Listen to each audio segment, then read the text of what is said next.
Filazana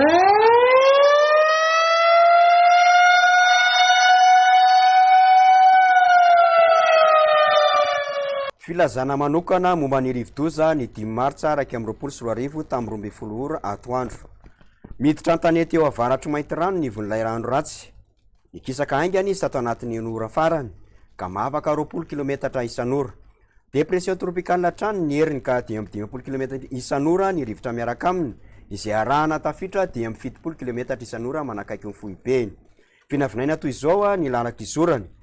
Efa tafiditra an-tanety moa izy ankehitriny ary amakivaky ny antany anio tolakandro sy ny ariva ary ny alina ary vinavinaina ivoaka an-dranomasina eo anelan'ny Mahanoro sy Mananjary Rapitra Sabotsy. Arak'izany dia ampiatra avy hatrany ho an'ny filazana miloko mavo, ho an'ny loza manambana zany, ho an'ny distrika amin'ny Besalampy, Maintirano ary Antsarova.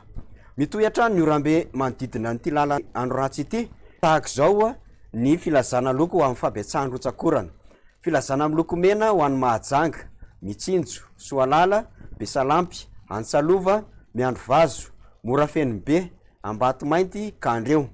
Filazana miloko mavo, Ambanja, Antsoy, Analalava, Marovoay, Maivatanana, Ambatoboeny, Soavinandrina, Belosurtsirbina, Bongolava, Itasy, Vakinakaratra, Andramasina, Anosy-Beanala, Atanambo Manapotsy, Vatomandry, Mahanoro, Marolambo, Nosy-Varika.